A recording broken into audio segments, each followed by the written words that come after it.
Okay. This is fine. This is fine. This is not fine. Ah.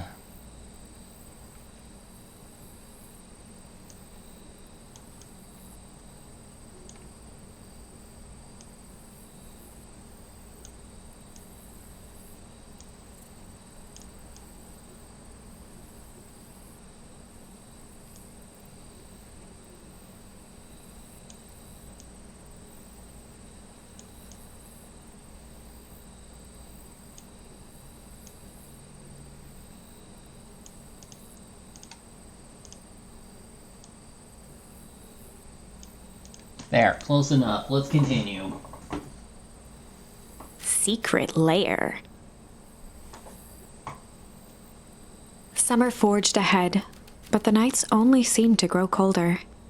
Luca walked home slowly under the pale starlight, cautious to avoid any more surprises lurking in the shadows.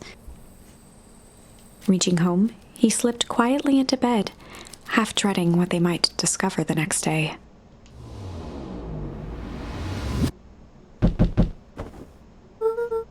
What time is it?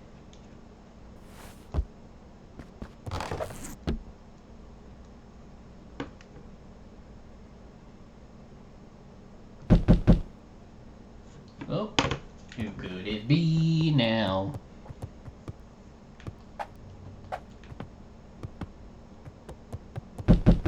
I'm coming.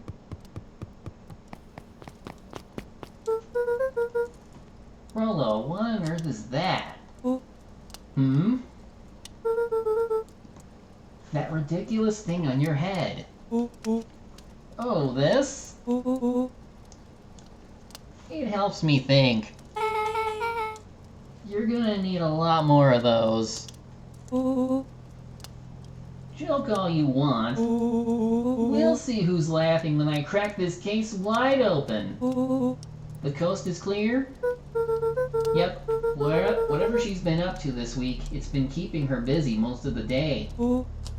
Very well. The game is afoot. Luca and Beck rolled their eyes as Rollo strutted across the room. If I were a Gran, where would I hide my deepest, darkest secrets? Perhaps where you might least expect it. Rollo flung open the cabinet with confidence. He coughed as a veil of dust hit his face. I think it's safe to assume anything that's dusty isn't what we're looking for. Or maybe that's what she wants you to think. Then again, any good detective knows not to trust their first hunch. First hunches are for suckers.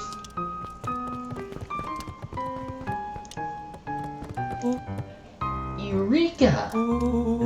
She lit a fire in order to burn the evidence.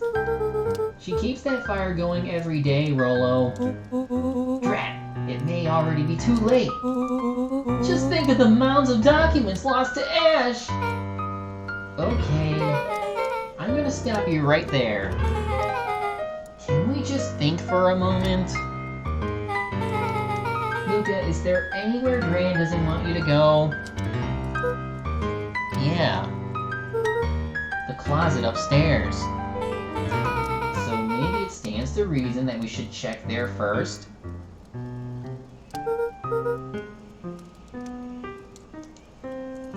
No dice, it's locked. Well, well. Look who stands to reason now. And I have no idea where the key is. If it really is important, then she probably keeps it with her. Anywhere else? She has her berry bushes. Who has ever thought, I am going to take this important thing and huck it into a bush? True.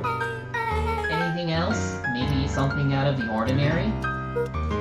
Well, she has always worried I'll break her fancy dishware in the kitchen. But it doesn't matter anyway, I can't reach the latch. A look of realization crept onto Luca's face. All three kids snapped to glance at each other, then sprinted in turn toward the kitchen.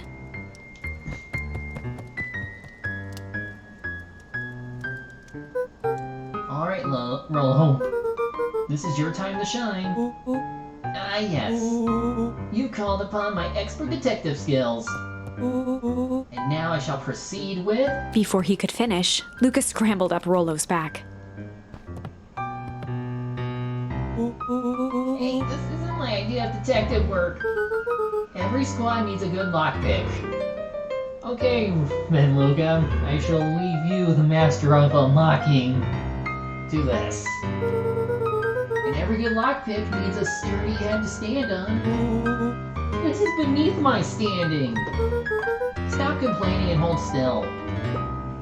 Got it. The three crowded around the hutch to peer in. With the glass doors opened, a perfect porcelain display gleamed in front of them. Their eyes searched for anything amiss, but the only distinct feature was its impeccability. Well, that was anticlimactic. Yeah. I don't really know what we were expecting. Like, oh hey, let me just yank on this random teacup and... As Beck pulled on one of the teacups, it slanted forward with a hollow click. The entire hutch began to rustle and slide under its own power.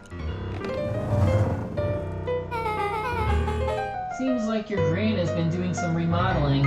Dude, only 2 types of people have secret lairs. Evil masterminds and superheroes. So which one do we think she is? We're about to find out.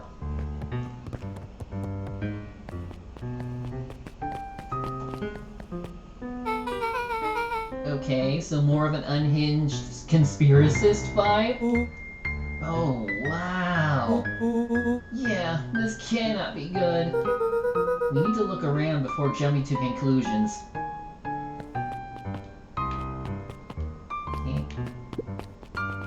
What do we have here?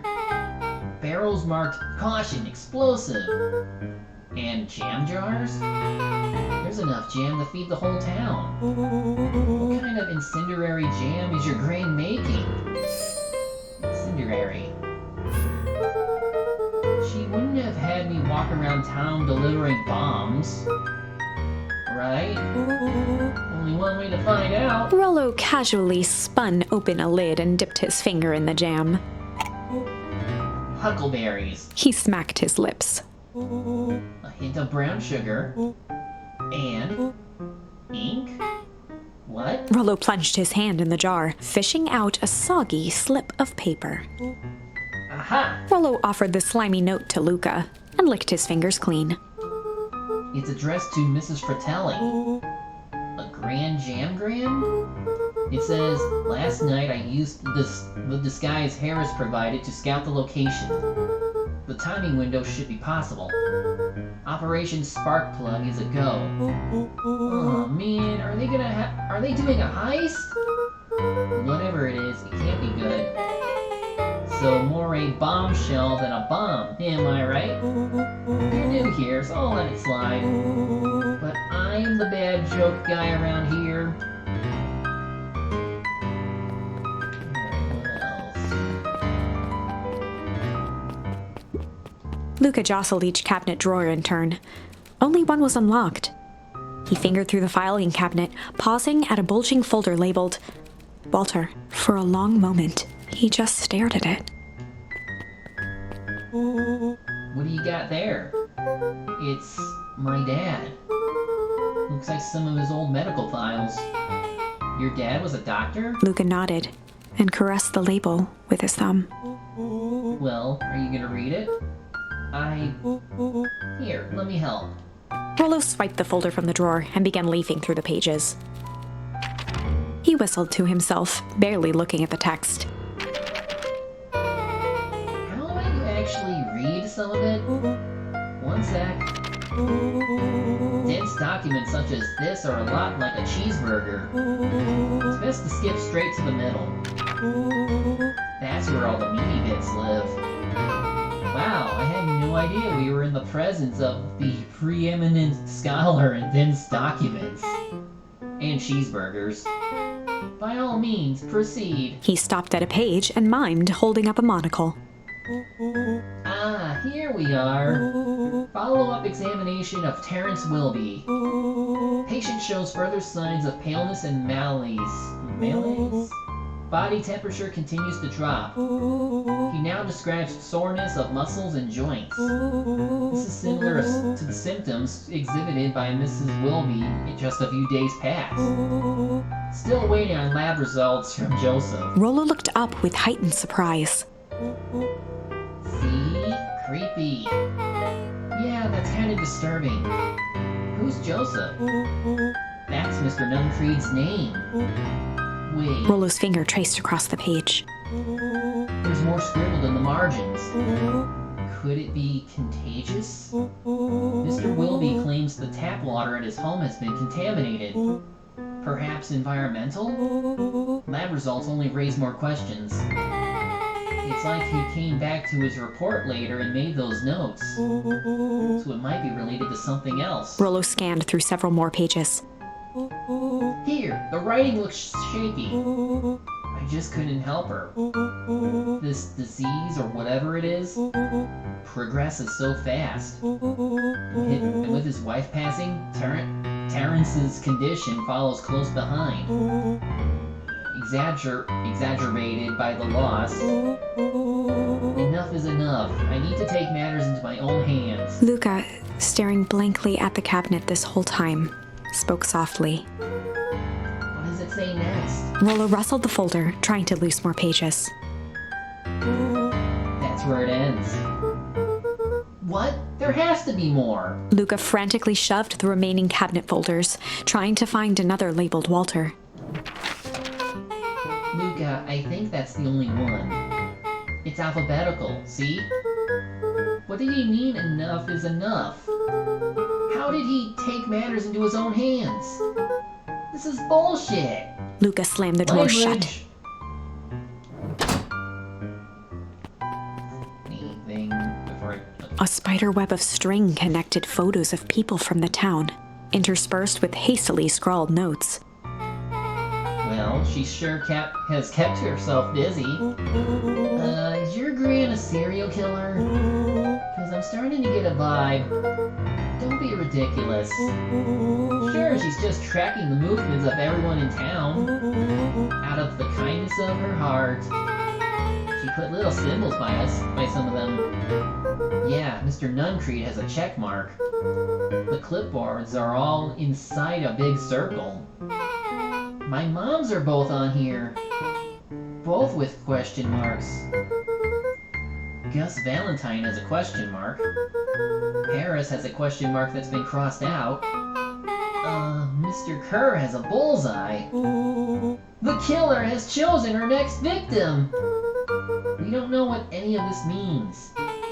Whatever it means, it's probably not good. They crowded around a worn-down old map of Beacon Pines.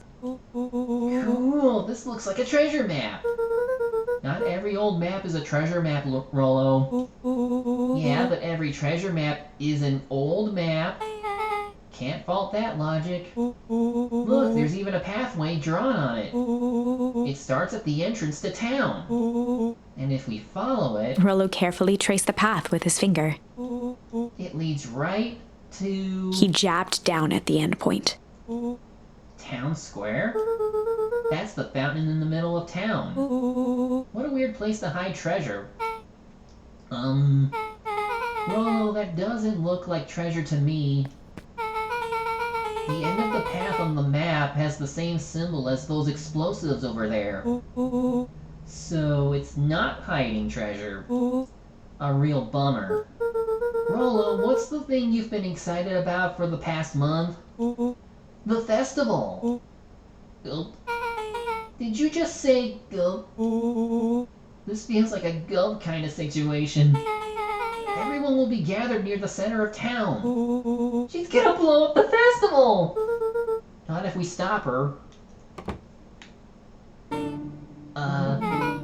What was that? Luca looked up from the map. What was that? No, I heard it too. That was the front door. Which means someone just shut the door. Which means someone's upstairs! Shh, quiet. Hit the lights. Beck flicked off the light, and they became statues in the dark. Overhead, creaking floorboards bent under slow, deliberate steps. The kids looked up, the tilt of their necks following each footfall.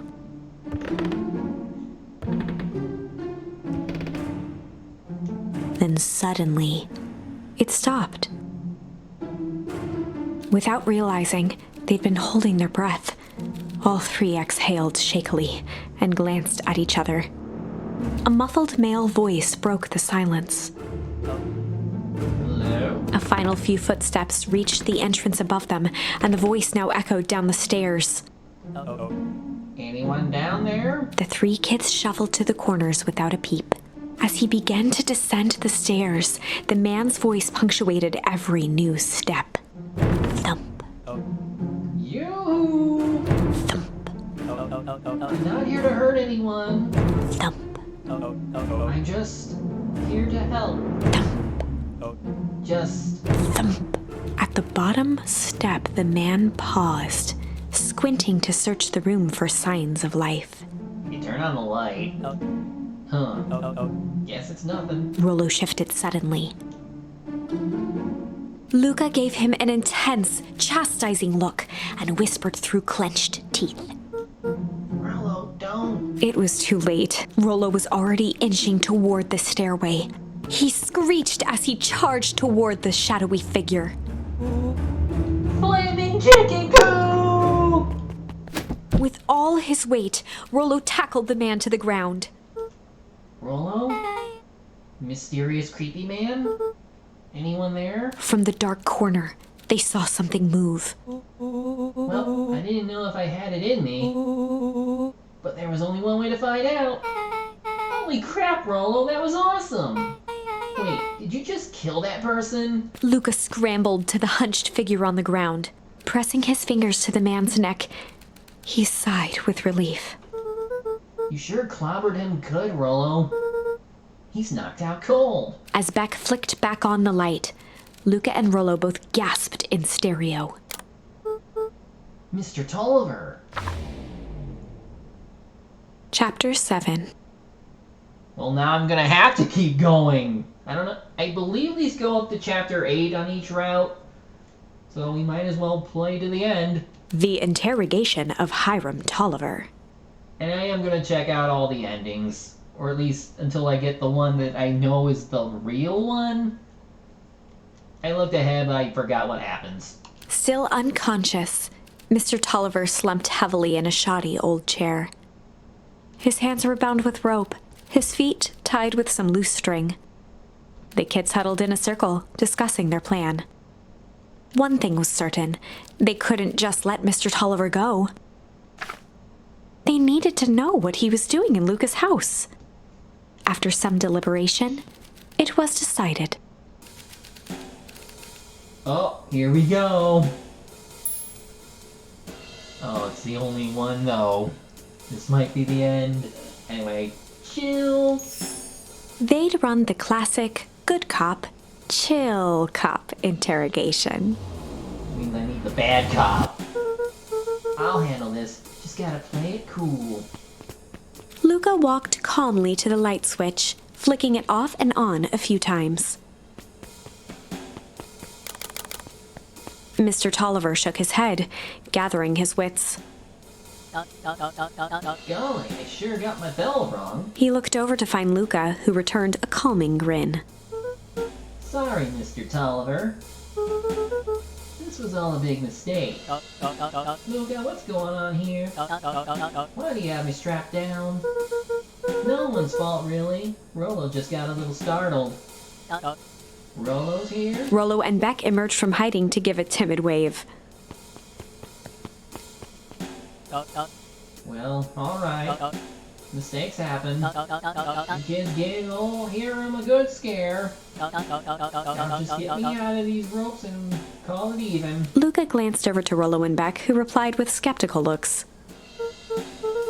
Mr. Tolliver, why are you in my Gran's basement? I'm here to help, of course.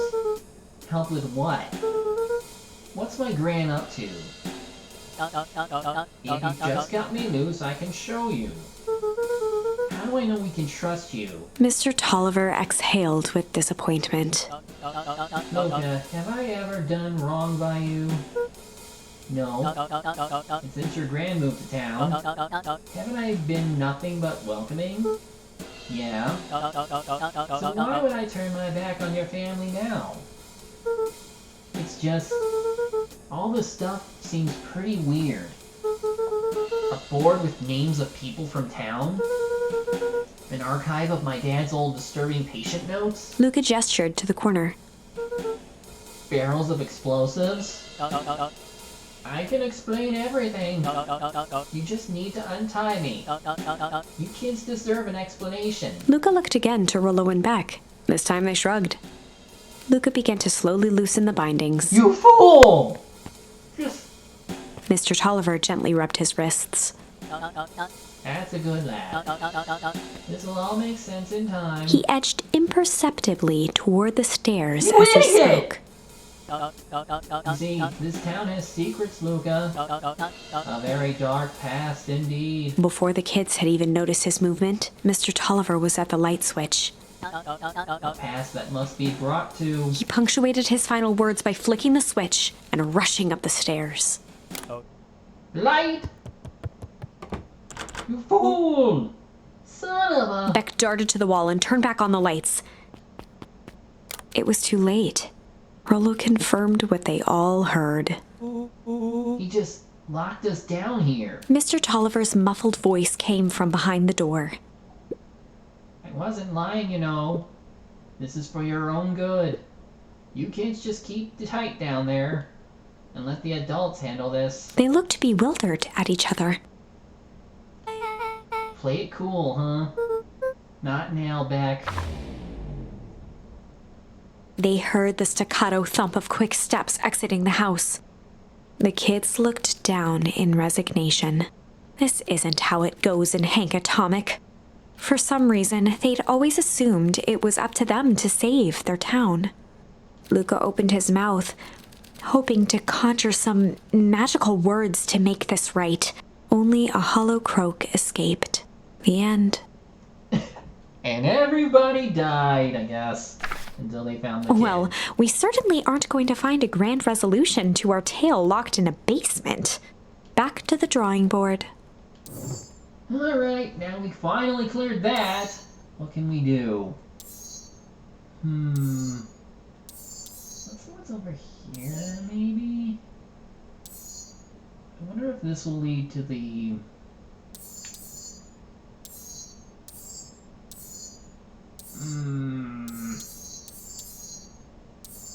Let's do Rumble.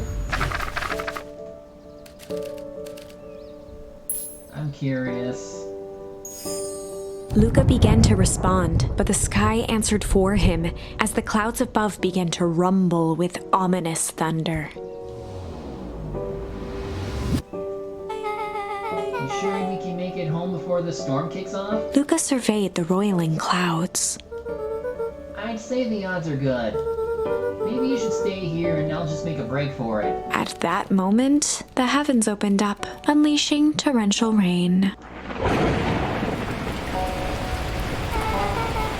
recalculate those odds. Hurry inside, you two, before you catch cold.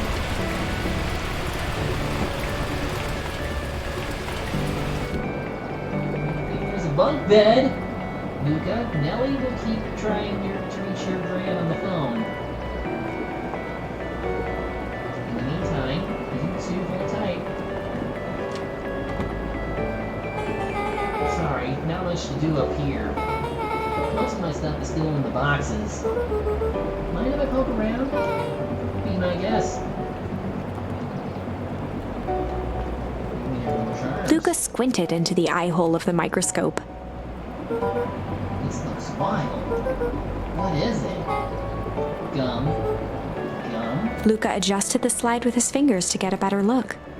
I'm tracking the structural integrity of gum with increasing amounts of chewing.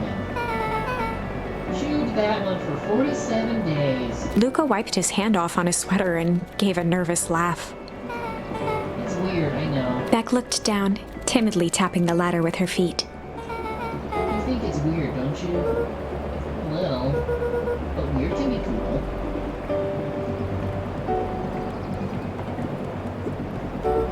Oh, wow. Rolo and I have a radio just like this at the treehouse. Probably not exactly like this one. Ron and I tore the whole thing down to the bolts. Then fitted it with some state-of-the-art vacuum tubes. She seems pretty awesome. She gets carried away sometimes. I think she feels guilty for working too much. So when she does have time for me, she showers me with high-tech for compensation. Luca flicked at one of the toggles. I bet you can get all sorts of stations on this. Not out here in the boonies. You wouldn't believe the stuff I could pick up back in the city. But around here, it's all farm reports and static. Oh, shucks. Luca bent down to examine the bouquet of wilting flowers. Judging by the odor, they were well past their prime. Pungent. He flipped open the attached card. Happy trails from Coach Walker and all the Fairview Condors. Boy, you weren't kidding about poking around, huh? I gotta find the charms. Oh, sorry, was this from your old school? The most recent one, yeah. Some schools gave me going away cards. Some did flowers. When they're really trying to feel good about themselves, they do both. So you've moved a lot. Yeah, that's the thing with having a brilliant parent. There's always a better job somewhere else. Those flowers will last longer if you put them in water. That's the sort of thing I would do if I cared. Well, you cared enough to keep them is all. Luca, can I ask you something? Of course. Dang, didn't that hurt? I'll be honest, that hurt more than I expected. Well, at least you looked cool doing it. Beck took a moment to watch the rivulets of water running down the window. Do you ever feel alone? Like, even when people are around? Well, Mono can be pretty absent-minded sometimes. I'm serious. Does it ever feel like your family doesn't care what you want? It didn't used to feel that way. I know Gran loves me, but sometimes when she looks at me, it's like she's looking at a problem. Luca took a deep breath, exhaling slowly. I know the feeling. How do you deal with that?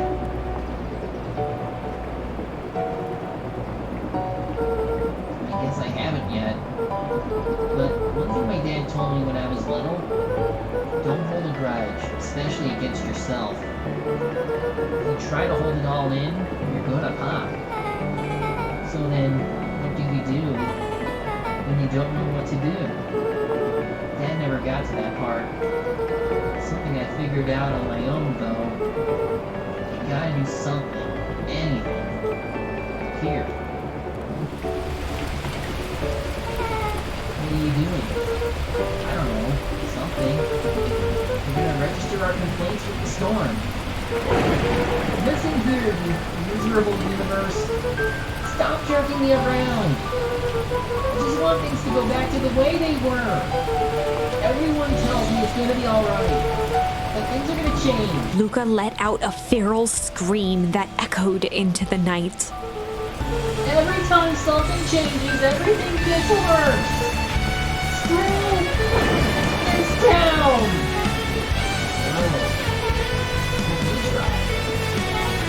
Moving sucks! I hate it! I hate that I hate it! I can't just deal with it and be happy My room! Where's my room? Why can't we just stay somewhere? Gran! Her voice dropped to a trembling whisper.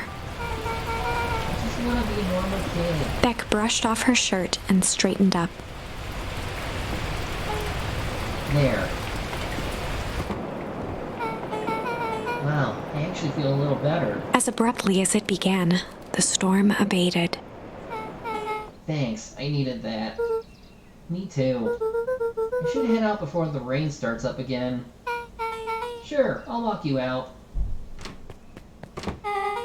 See you and Rollo at the festival? Sounds good. Luca, don't let the universe jerk you around. Beck gave Luca a light thump on the arm before heading in. Chapter 5. Friendly Feud. The air was heavy with the hard rain's residue. The smell of wet things. Despite his dreary surroundings, Luca felt at peace. He'd never shared those details about his dad with anyone. Not even Rollo. But it's not like this changed anything. Rollo was still his best friend. Adding Beck to the group would help balance things out. Everything's better in threes. This is what Luca told himself as he headed to the treehouse.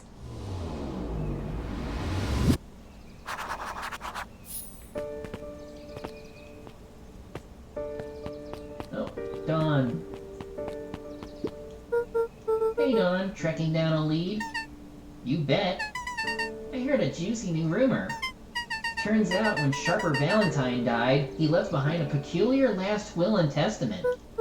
Peculiar? How? He didn't just give his kids an inheritance, there were conditions. Like what? The document stipulated that Harris had to take on a child as her ward. A kid our age, who just showed up to town one night with a lawyer. Solomon? Bingo! So Harris was forced to take care of him? Yep, or she would have lost everything. Why would Sharper care so much about some random kid? Rumor has it, old Sharper sowed some wild oats. That explains the way Harris treats him. Poor Solomon. How did you find out all this? A good reporter never reveals her source, Luca.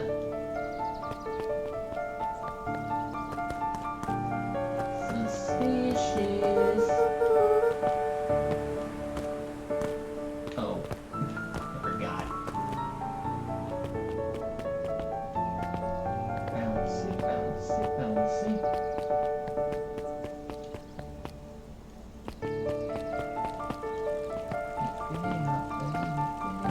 You're still here! Nothing there. Anything new though? He met his old friend's eyes and was greeted with nothing but cold, ice-cold anger. Heavens! This is no time for fractured friendships. Oh, jeez, this is gonna lead into that. Excuse me, what are you doing? Just locking up for the night, sir. Oh, wonderful. I can only assume this means all festival preparations have been completed ahead of schedule. Not exactly, sir. The storm set us back a bit, and it's getting late, so we all decided to... You all decided? Yes, sir. I was unaware that your job involved deciding things. We are all here at Perennial Harvest because we believe in creating a better future, yes? Yes, sir. Very much, sir. Do you want to be the one to tell this town that we failed them? No. That we gave up because there was a little rainstorm and we all got sleepy? Of course not, sir. Good. Then it's decided. Yes, sir. We'll work till the task is done. See that you do. Our harvest awaits. Every time there's only that one light up in the upper corner. Oh, wait. Rollo, are you still up there? I'm sorry, Rollo isn't accepting visitors at the moment. Come back never. Dang it. Luca had only ever heard him speak in this stiff yet gentle tone a few times, and it always meant one thing. You're upset. Oh, what makes you say that? Maybe because my best friend abandoned me for no reason? Dude, it was raining! I didn't abandon you. I'm just a little late. Rollo scoffed. The rain held me up. Liar! You weren't even home. What? The storm got bad and I got worried. So I went looking for you. Imagine my surprise when I made it to your house and you weren't there. I haven't made it back yet. I'm not a fool, Luca. It doesn't take all day to deliver some jam. No, that storm rolled in out of nowhere. And I got stuck after dinner at Beck's house. Luca stumbled on his words, idiot. knowing he'd said too much. Beck? Dinner? What the heck is a Beck? She's a new kid in town. She's actually kind of cool. You'd like her.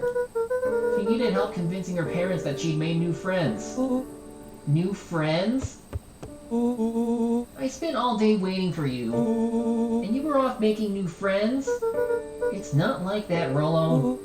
You know, when I was waiting I made some upgrades to mission control. It was gonna be a surprise. But you took so long, the storm knocked it all down. Just like you knocked down our friendship.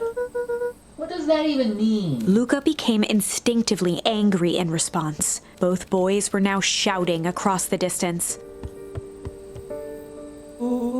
It means you're a bad friend. You don't care about me.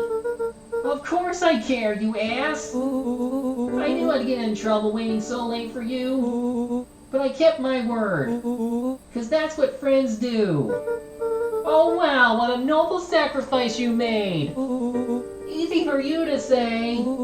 Your Gran doesn't even care. You can stay out as long as you want. You wouldn't get in trouble. Seriously? You're acting like I chose this? If that's what you think, then maybe you're the bad friend. Rollo's tone changed to a calm, yet more intense anger. Maybe Pa is right. Storms bring more than water. This one brought out the real Luca. Stop quoting your Pa's nonsense like it means anything. Yeah, well at least my Pa's still are. Oh shit. The words hung in the cold night air. Rollo's stomach dropped, knowing he'd crossed a line. But it was too late. Luca, Good night, Rollo. Dang it.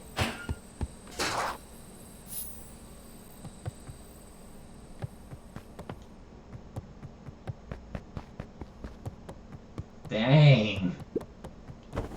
Luca dug through his old stuff. I found a soccer ball. Rollo. What a jerk. Call me a bad friend. Ooh, I'm Rollo. Look at me and my amazing family. Okay, nothing. Hoping for a charm. I guess I'm just never supposed to make new friends. Weep. Luca? Gran cooed gently from the hallway. You slept straight through breakfast. Luca, are you alright? I'm fine.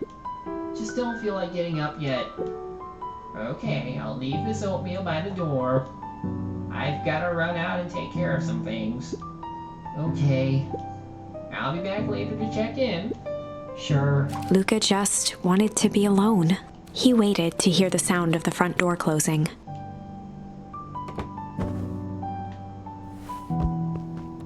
I bet Rollo's still gonna go to the festival. He's gonna be miserable. Then go, dude. If Rollo thinks I'm still going to the festival with him, he can shove it. Dude. Well, I don't know what to do. I'm stuck inside.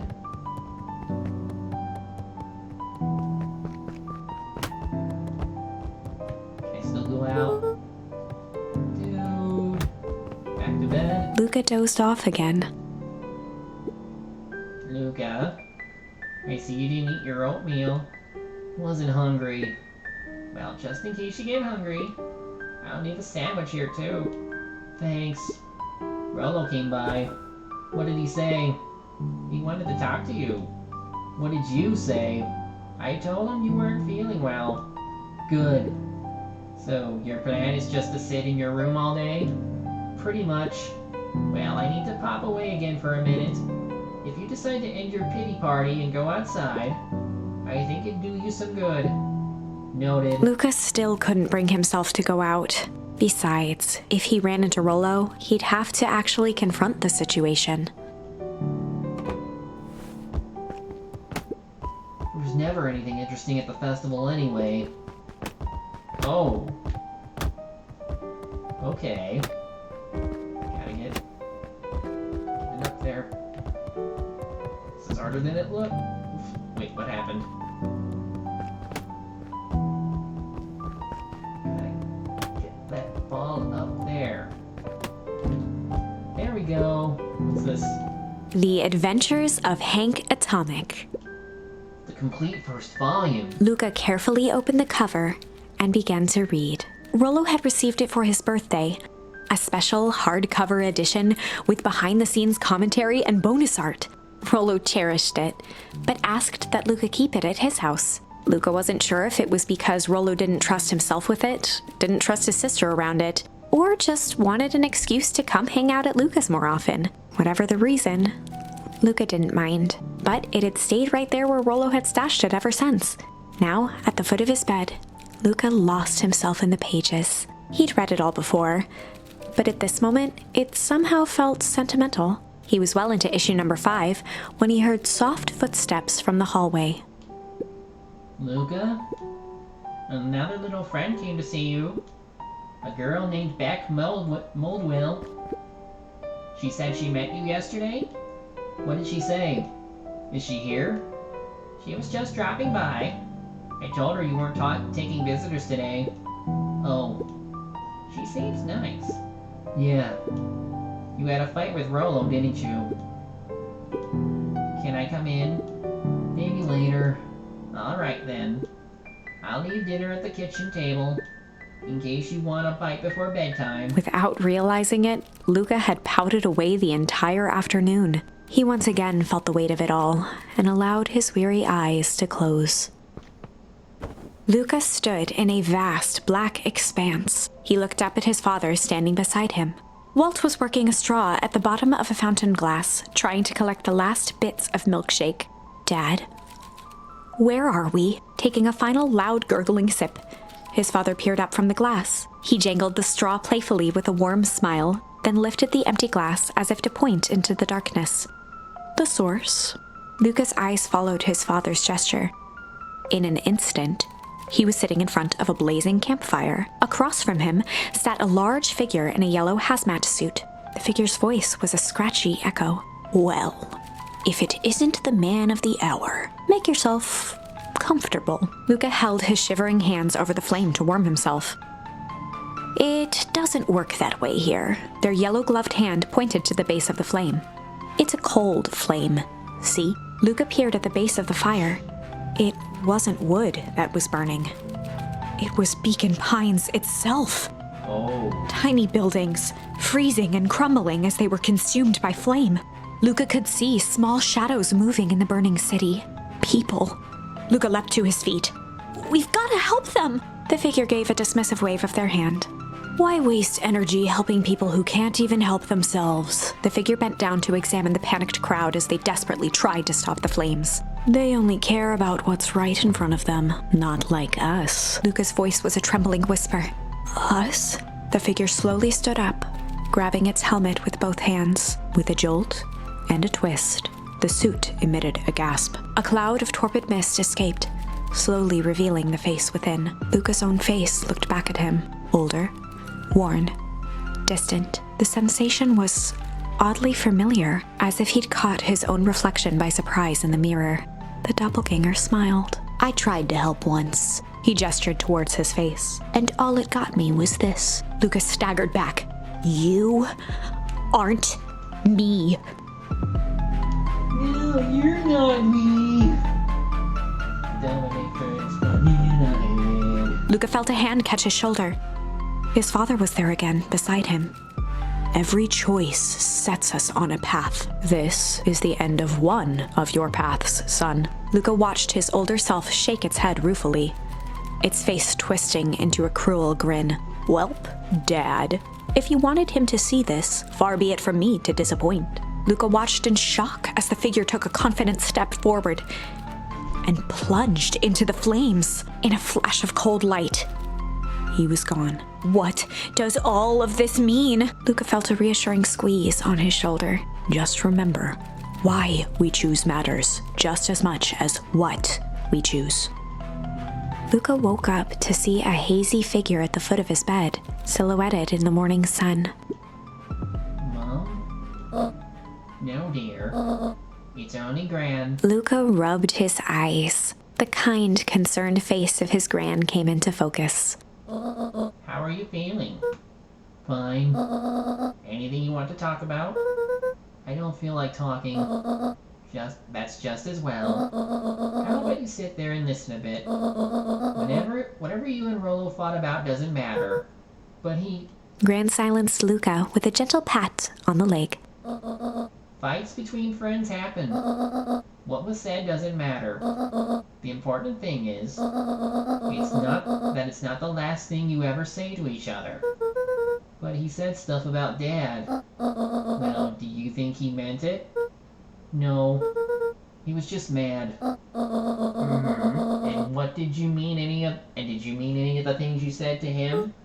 No. Good. One must appreciate friends in their best moments, and accept them in their worst. Accept.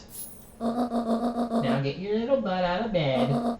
The festival's today. You don't want to miss that, do you? I guess not. Seems like a good opportunity to make amends with Rollo, doesn't it? Luca gave a reluctant nod. So buy him a corn dog and apologize. But he's the one that... What did I just say? Buy him a corn dog.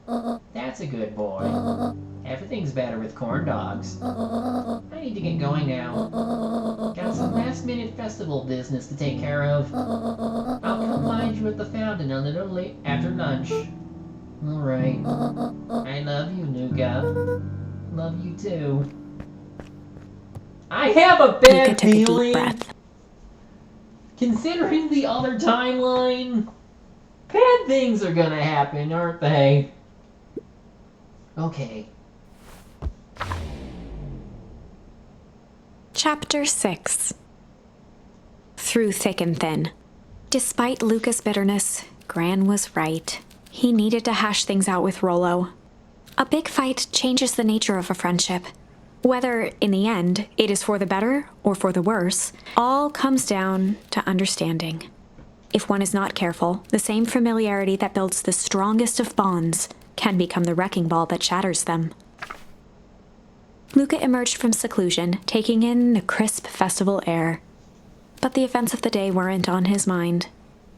He had to find Rollo.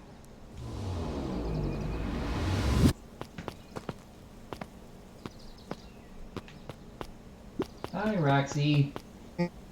Luca. Rollo wanted me to tell you something. What is it? Roxy rolled her eyes, shaking her head. A space adventure, though you needn't buy it. If ye be brave, go somewhere quiet. Roxy, I don't... It's a riddle, Luca. My goofy little brother wants you to find him. Luca looked down and kicked at the dirt. Look, I know you two had a fight. The only thing more annoying than my little brother is my little brother without his best friend. So I'm doing him this one favor. Now I need one favor from you.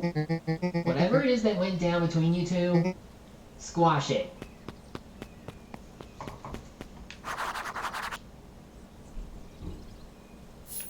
Oh, the library. At the library. Well, first I need to go check the lake. I know there's stuff I can fish up now. Luca wrapped a twig of thyme around the hook. Some fish have refined taste. Alright, what do I get this time?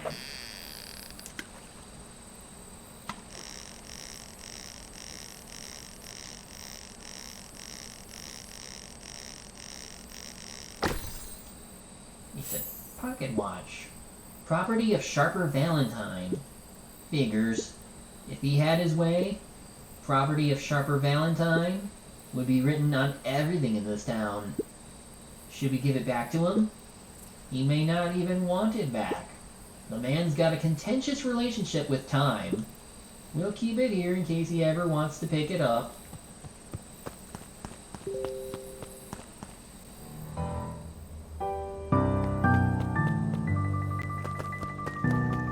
Alright, anything new? Unique New York. You know... Huh? Oh, don't mind me. Just warming up for my big ceremony speech. Mr. Kerr pointed to his grinning mouth. Gotta liver up the old gab box. You nervous? Oh, heavens, no. We'll break a leg. Give me the gift of it. Yeah. I can't reach you. I don't know who Perennial Harvest thinks they're impressing with this ridiculous festival. Totally. The town's still falling apart. The weather's still cruddy. And this season's harvest looks like it's gonna be worse than last year's. You said it. No amount of corporate pandering is gonna change any of that. Exactly. But the lemonade at the drink stand over there does look pretty tasty. I'm still gonna be mad at them, but I'd just rather be mad while sipping some delicious lemonade is all. Don't drink the lemonade, it's probably contaminated with that green stuff. Don't forget to come back later for Mr. Kerr's speech and the Perennial Harvest Festival sign reveal. You don't want to miss it.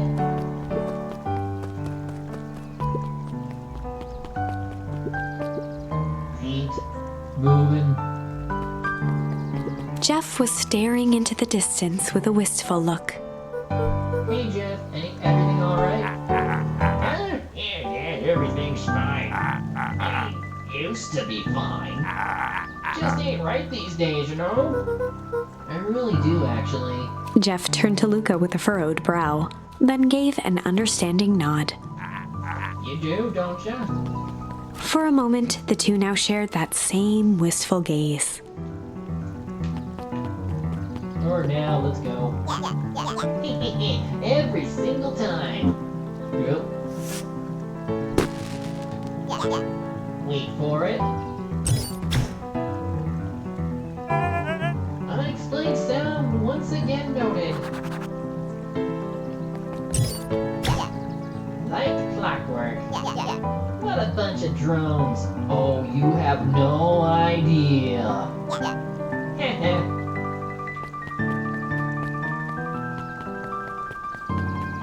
We still don't know how your story ends. No, thank you. Go to hell. This is the first time I've seen this many smiling faces since the Valhalla parties. I had my doubts about Perennial Harvest, but I must admit they do put on a nice party.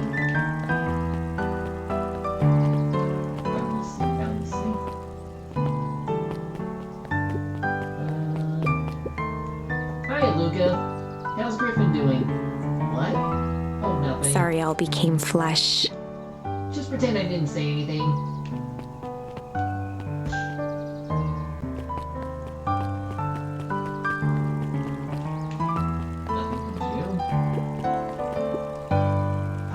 You're actually taking a break from studying. I wanted to see what all the festival fuss was about, but I can't help but notice you still brought your backpack full of books. Luca, backpacks can carry a lot more than just books. True. So what you got in there? Books.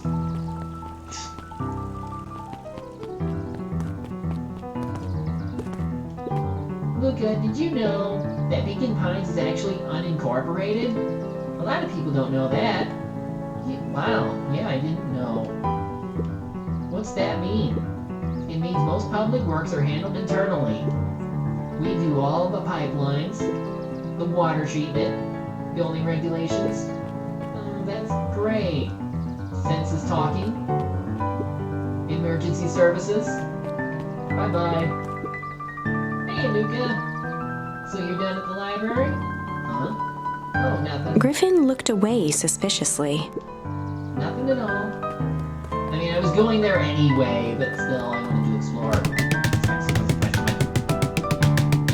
Oh, that's funny. How does that watermelon not break? Hey, all things considered, the festival seems going... The harvest seems fine. I mean, if they could build a giant watermelon... Wait. Oh well.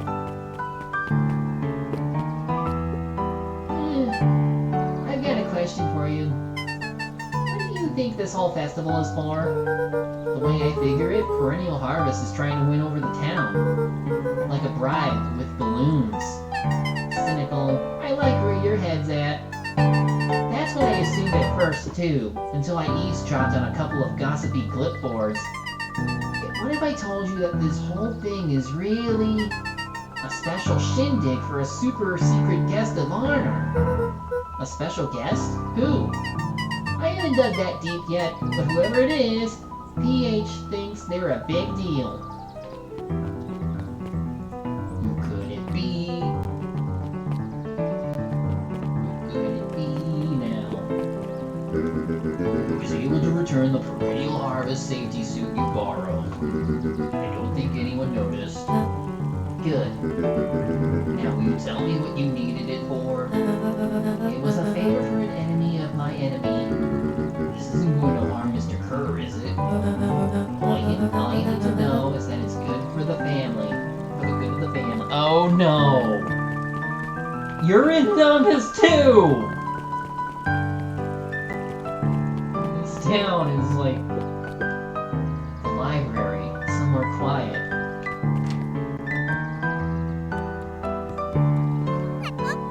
And hey, Luca. Kato's eyes lit with excitement. I've been expecting you. Bravo on deciphering the first riddle. Seriously? He's not here? The first? Oh, you didn't think that was all, did you? Honestly, yes, because I was hoping you two would be reading comics together and we'd have a good ending. Because I hope we'd be blissfully unaware of what happens next, because I am definitely concerned. Rollo does go all out, doesn't he? Kato straightened up and cleared his throat as if preparing to sing. Hello, on planet Farpo, you may take issue. When the fifth king dies, you'll need a tissue. Kato stared at Luca eagerly. Get it? What, want me to tell you? No, it's okay. Let me figure it out. Alright, when you find it, bring it here to be verified. And if you decide you want a hint, the offer still stands.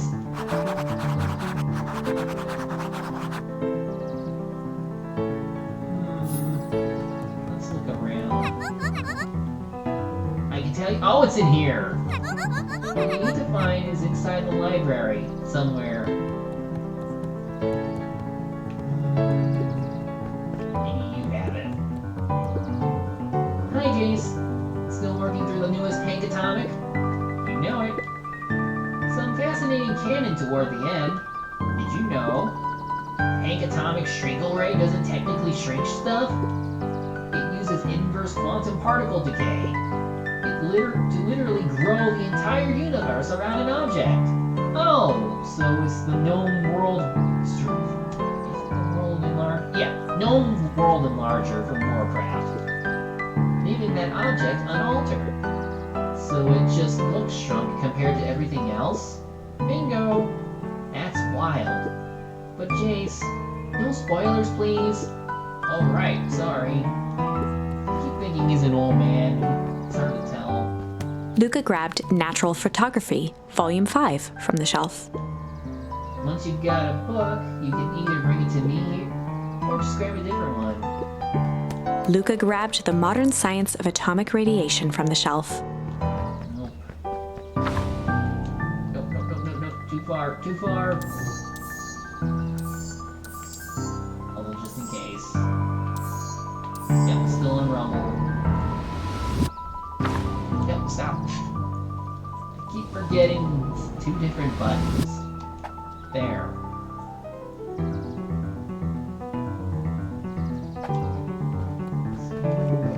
Luca grabbed The Adventures of Hank Atomic, issue number 4, from the shelf. It's not that one, it has to be number 5. Luca grabbed The Adventures of Hank Atomic, issue number 5. It might be that one.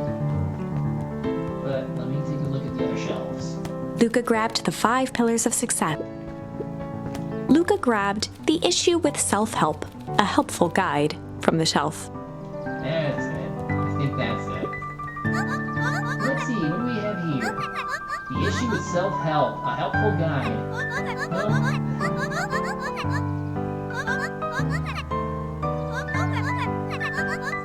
Okay, fine. I didn't want to think it was that easy. Luca grabbed The Adventures of Luca grabbed Trying to jump. Ah, you found it! Kato removed his book from the desk and replaced it with Luca's, turning on the lamp. As he slid the book under the purple light, 2 words glowed. The Adventures of Hank Atomic, issue 5. Luca clicked his tongue with recognition. Rollo's cipher pen.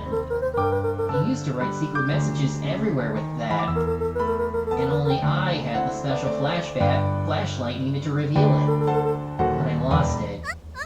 Well, apparently he traded Jeff for this purple light bulb.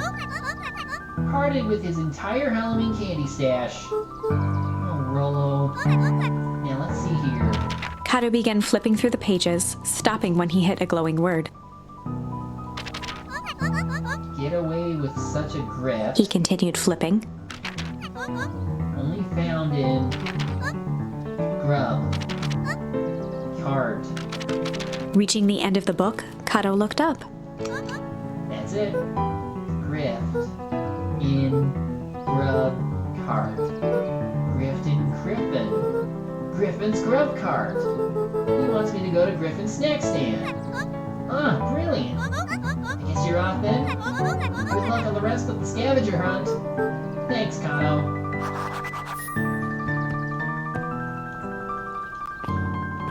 Time to get some snacks. He sells ice cream, not corn dogs. Where am I gonna get one of those? Talk to me. Hey, Griffin. Did Rollo come? Before Luca could finish his sentence, Griffin handed him a corn dog. Oh, that's it? Bought and paid for. Enjoy. I thought there was supposed to be a riddle or something. Luca shrugged, taking a sizable bite out of the corn dog. Yuck.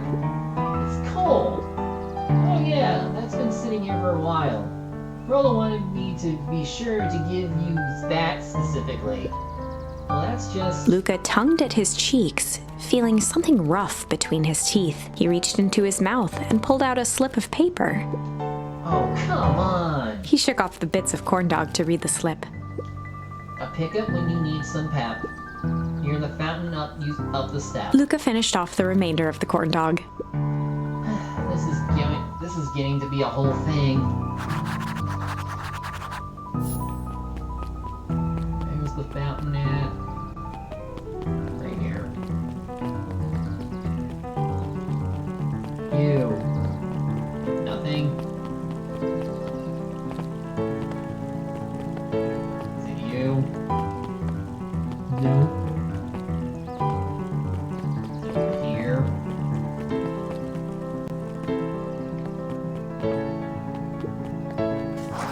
Yep. There you are, Luca! There's no way I'm actually doing this. It's way below my pay grade. Oh, come on, you big stiff. Let the kids have some fun. Fine. but Rollo owes me one. Lumi waved his hands around sarcastically as he began. What takes flight but has no wings? Your final task a friendship brings. See, that wasn't so hard. Hard. Ugh, I feel cheapened somehow. I think it's sweet.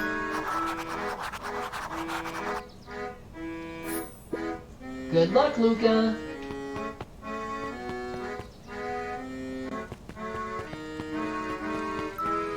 That was easy. Hey. Did you find the comic book? Yep. And you got the corn dog? Yeah. Well then, I know it doesn't make up for what I said, but here, you've earned this. Rollo sheepishly handed Luca the balloons. And then I flew away. The end. Light. Thanks. I didn't have to go all this... I'm sorry I got so mad. Dang it, you're supposed to let me apologize first. Oh, sorry. Now you've apologized twice before me. Just let me do this. Luca, I'm really sorry. With everything that's happened, with your mom and all, I've always wanted to be there for you. Be a good friend, you know? When you said you were hanging with someone else, I kind of freaked out. Rollo. Still my turn. I felt like if you needed some new friend to help you, it meant that I wasn't good enough. But that was selfish and wrong. I was wrong. I'm so sorry, Luca. Okay, apology over. You can talk now. Luca threw himself at Rollo, hugging him as tightly as he could. Rollo, I don't deserve you. I don't deserve you either. That's why we deserve each other. So, what else do you want to do today? We could snoop around and try to find some info about your mom. Snoop where? We could probably sneak into Perennial Harvest HQ while everyone's at the festival. Aren't you curious about all the stuff those clipboards write down? What if we get caught? I think I've had enough excitement for 1 week. Let's just make the rest of the day about us. Really? Yeah, the rest of the world can wait one more day. You know, I've been wanting to get some work done on the MCDC at Mission Control. The game is a bit unpredictable. That sounds perfect. Look, Gran, I got balloons! And you can't have it, Iggy.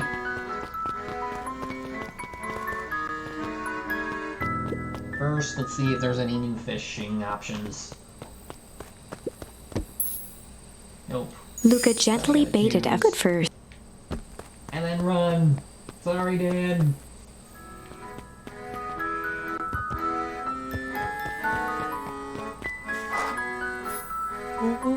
Oh, I almost forgot.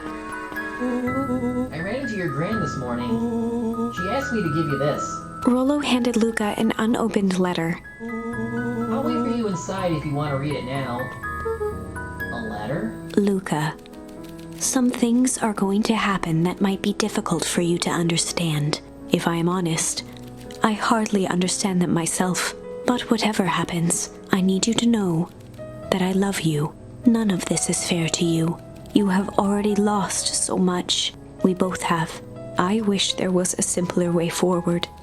But if there is, I haven't thought of it. God knows I've tried. Everything I've done, I did for you. I hope someday you can accept that. Love, Gran. I love you too, Gran. Luca folded the paper into his pocket and headed up the ladder. What's up with the letter? Anything you want to talk about? Maybe later. Sure, whenever you want. You know, you really didn't have to go to all that trouble just to apologize. I know, but we've been looking forward to the festival for weeks. And after I ruined everything with my big mouth, this was the best way to make sure you still had a good time without me. Rollo. Luca was at a loss for words, but that was fine. Words aren't always necessary. The festival seemed nice. Was it nice? We could still go. Yeah, this is fine. Well, there's always next year. Sadly, this was untrue. A distant rumble shook the treehouse. Huh? What was that? Aw, man, we missed the fireworks? It was not fireworks. It was something the boys couldn't possibly comprehend. Something as old and cruel as time itself. Don't tell me you put the explosives under our treehouse. What the fudge?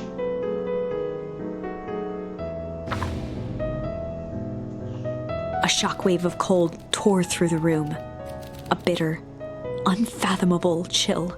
Before they could react, it encased them in ice. 2 boys, reunited by friendship, only to be cruelly separated by a malevolence beyond reason.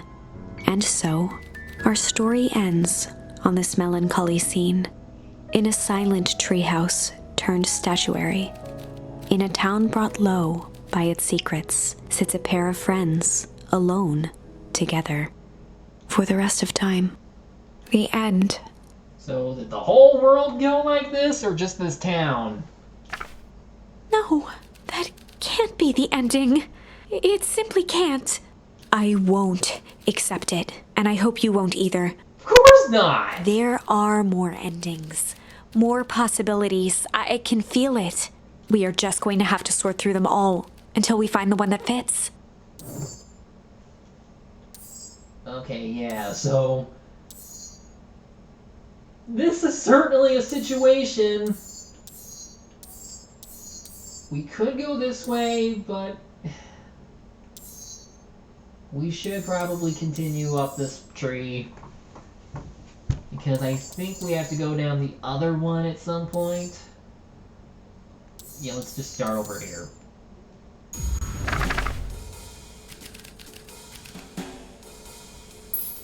Hard cop time. They'd run the classic good cop, hard cop interrogation. Rollo brandished a steely gaze. I've got this. Read about it 100 times. Rollo swaggered past the chair which propped up the slumping Hiram Tolliver. Without even looking at his captive, he began with a long, blustery drawl. Well, well, well, Mr. Tolliver. Mr. Tolliver remained motionless. Rollo spun around to face him. He'd clearly expected to rouse Mr. Tolliver with his booming voice.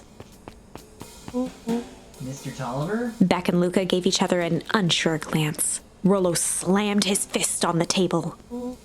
I said, Mr. Tolliver! He grabbed the table lamp and beamed it onto the unconscious face. Mr. Tolliver groaned and slowly lifted his head. He recoiled with a muddled, weary squint. What in the world? The chair wobbled as he attempted to straighten up. Who's there? Mr. Tolliver could only make out rough shapes through the glaring light. With a gruff tone, Rollo hoped to both conceal his voice and intimidate. I'll be asking the questions here, punk. Now hold on, let's just calm down. Oh, I am calm. Calm as a carrot in dirt. As for you, looks like you're sweating. The doubtful expression on Beck and Luca's faces transformed into awe. We can do this my way, or... Well, let's just say I've never needed another way. Rollo, hitting his stride, was now channeling every detective trope his memory could recall. He slammed the table again. Now dance! What? I don't even... Mr. Tolliver's voice became desperate. He was nearly in tears. Tie me down. How on earth can I dance? Dance with your mouth, punk. Spill the beans. What are you doing poking around this house? I'm here to help Juniper. To make sure everything's ready. Oh, so you're in cahoots with Gran? Gran? Mr. Tolliver was You in a idiot! daze, now more confused than ever. Gonna help her blow up the festival, eh? Blow up the festival? Good lord. He shook his head, feeling more and more dizzy. No, you've got it all wrong. Where is she now? Where is she? She's headed to the source. Source? What's the source? It's where His voice faded to a whisper. the town began. Where it all began. When is Operation Sparkplug? With that, Mr. Tolliver passed out cold. Rollo swung around with a repentant grimace. Damn, Rollo. I think you went a little too hard on him. What did he say about the source? It's where the town began? We need more information. Yeah, but we better not push Mr. Tolliver any farther. Is there anyone else who might know more? What about the History Museum? It just got set up for the festival. Nah, that tent was put up by the Valentines. Everything they do is just a bunch of fluff to glorify themselves. Is there anything more reliable? The library. If there's any information about this source thing, Kato can help us find it. Let's go get some answers.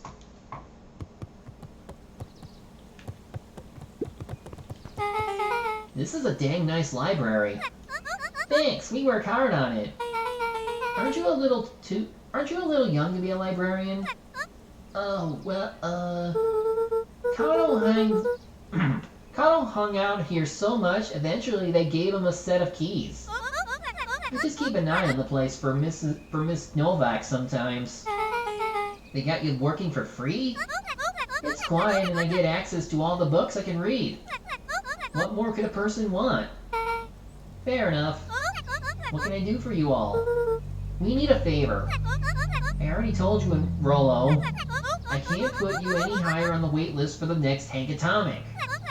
And if you're here with more candy, I'll have you know I can't be bought. Call it a personal code of conscience.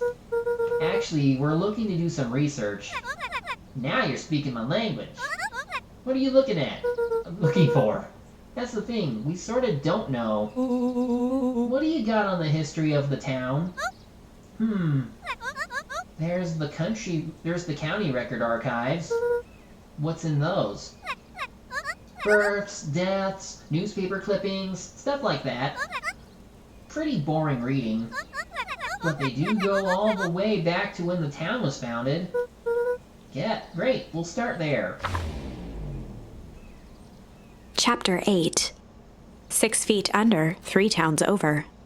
The kids spent the rest of the afternoon combing through dusty piles of old county records, desperately searching for anything that could help them make sense of Mr. Tolliver's cryptic utterance.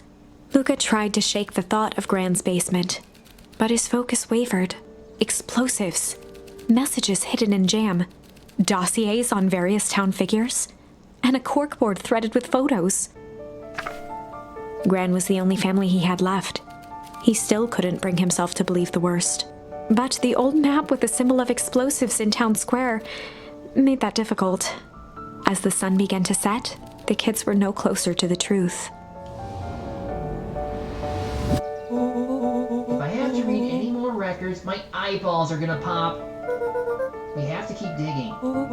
If I dig another word, I'm gonna end up in one of these asinine death records. Rollo Cotter lived a life full...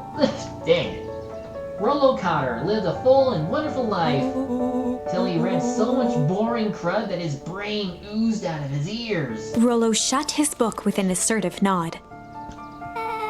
If you've got a better idea, spit it out.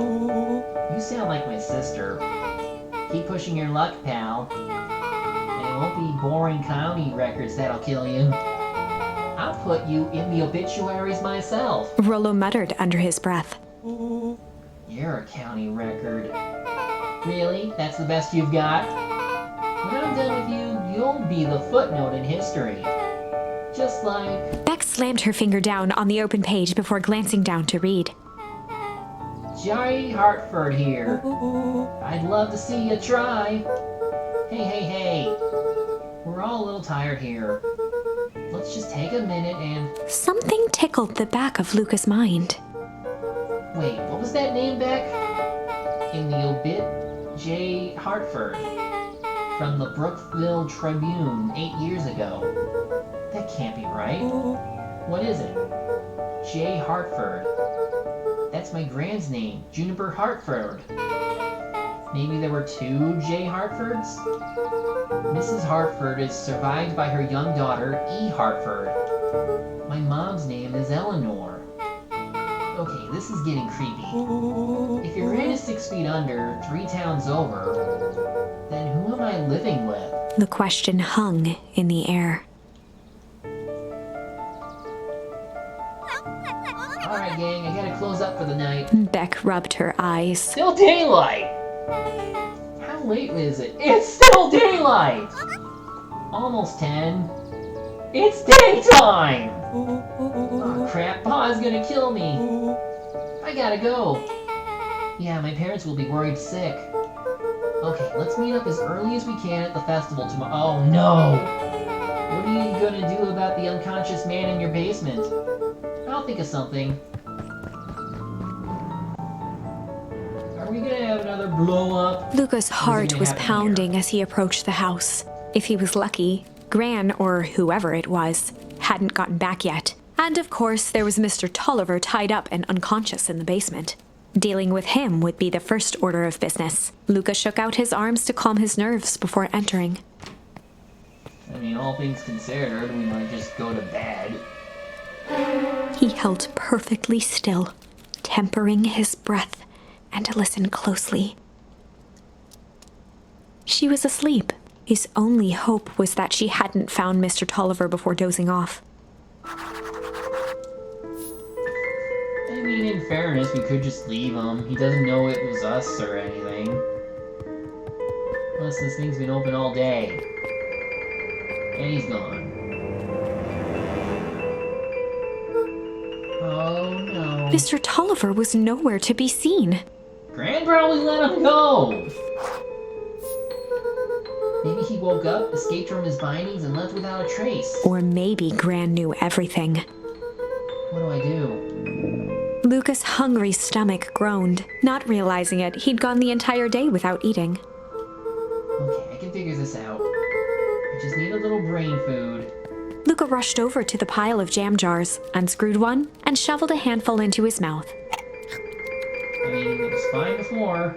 I'm afraid your jam delivery will be delayed. He flipped the lid to read the label. Mr. Nuncreed. Okay, now I can think. So if Gran knows we tied up Mr. Tolliver, I'm screwed. If she doesn't know, then I need to play it cool. I guess the only option is to go to bed and act as if nothing was wrong. Gran will think Mr. Tolliver finished what he was sent to do and left when he was done. Again, he didn't know we were here. The light blinded him. Uh-oh. Gran? Okay, stick to the plan. Go to bed and play it cool. As Luca climbed the final stair, the emotion of the day dragged heavily on him. With each consecutive step, his legs weakened. His stride began to falter. He tried to grab for the railing to steady himself. Something was wrong. Come on, legs. Just a few more steps. Luca groaned and tried to move. His limbs might as well have been bolted to the ground. Through numb lips, he mumbled just before falling asleep. The germ? But Rollo had some. It was fine. Sweet boy. What did you get yourself into?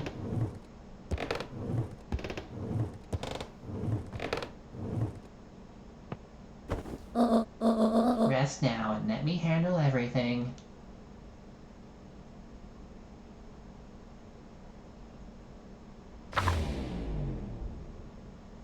Chapter 9. Oh, I guess I was wrong. Hey, go higher. A speech to end all speeches. Luca awoke to find himself face down in bed. He moaned into his pillow. Why would Gran drug him? Or rather, why was she trying to drug Mr. Nuncreed? Shaking the questions from his woozy head, Luca snapped back to the matter at hand. The festival! Still can't go. Still nothing. Just run! Run, small child!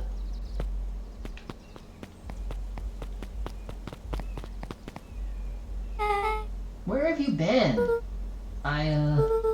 Gran put something in the jam. Yeah, we know. Secret messages for secret conspirators. Not this one. The one intended for Mr. Nuncreed? Put me to sleep. Whoa, ho ho! Sly devil. I think she's trying to remove him from the equation. He might be in danger. Have you found anything?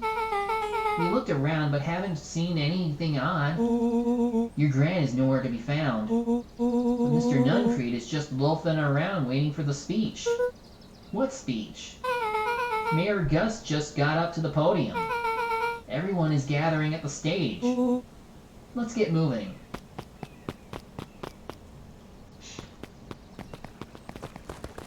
Oh, Augustus Valentine nervously wiped his brow.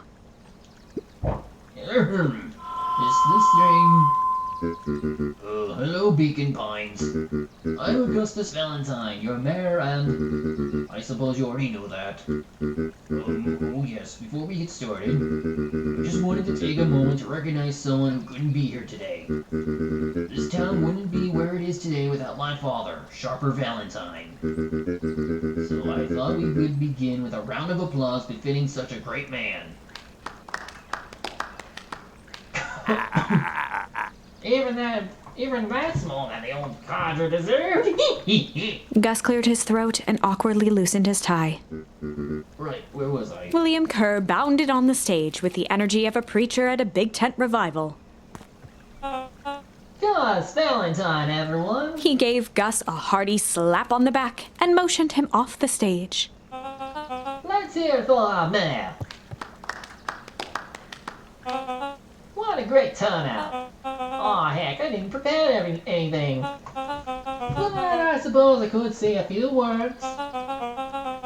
Wouldn't be ashamed to waste such a beautiful podium. Mr. Kerr pulled a thick stack of note cards out from his vest. Community, conviction, commitment. These are the things we celebrate at Perennial Harvest. For us, these are the pillars of the bridge to a better tomorrow. But I think it's time to add a new pillar. Change. Change is a powerful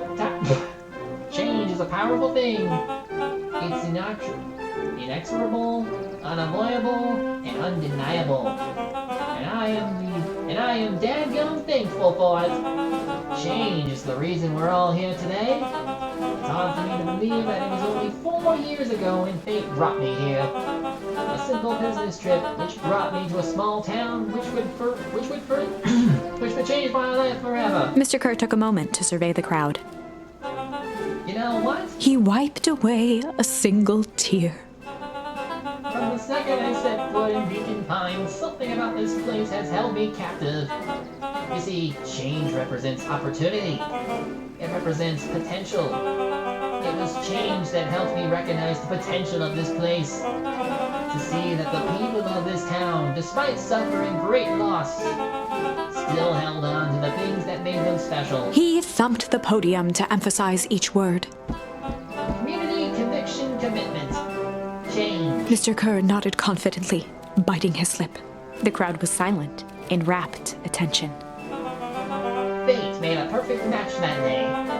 Nothing is more important to you all than community. And Perennial Harvest is a community first and foremost. Mr. Kerr methodically made eye contact with each section of the crowd. And the only way you made it through the fall harvest was an unshakable conviction. A conviction that made a better tomorrow was just over the horizon. Perennial Harvest was founded on the conviction that we are the horizon. This festival is a symbol of our commitment to each other. His voice began to build to a crescendo. We now walk hand in hand into a future we will shape together. And that is what change is all about.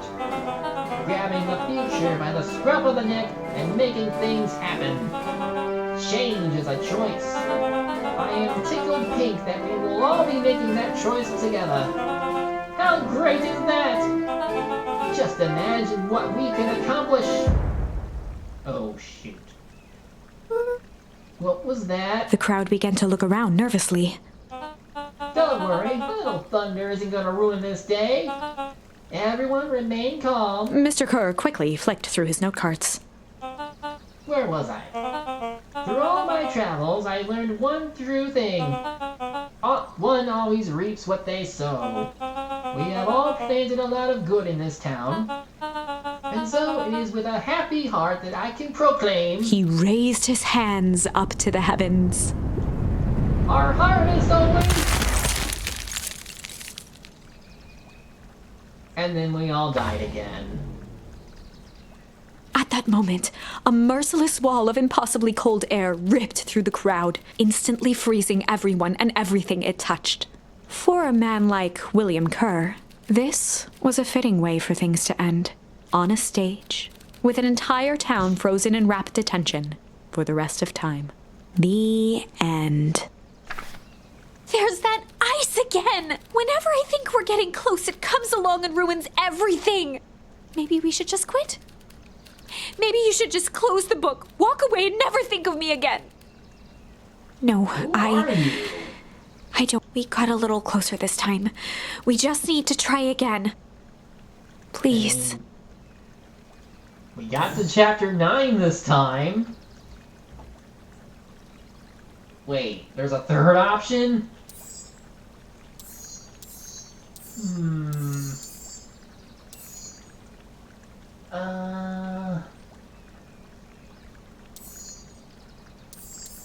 Sure, let's go one more. One more! We'll go for another half hour, or until we hit another ending.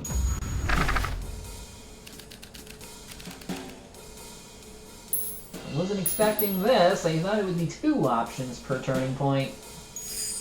They'd run the classic good cop, sly cop interrogation.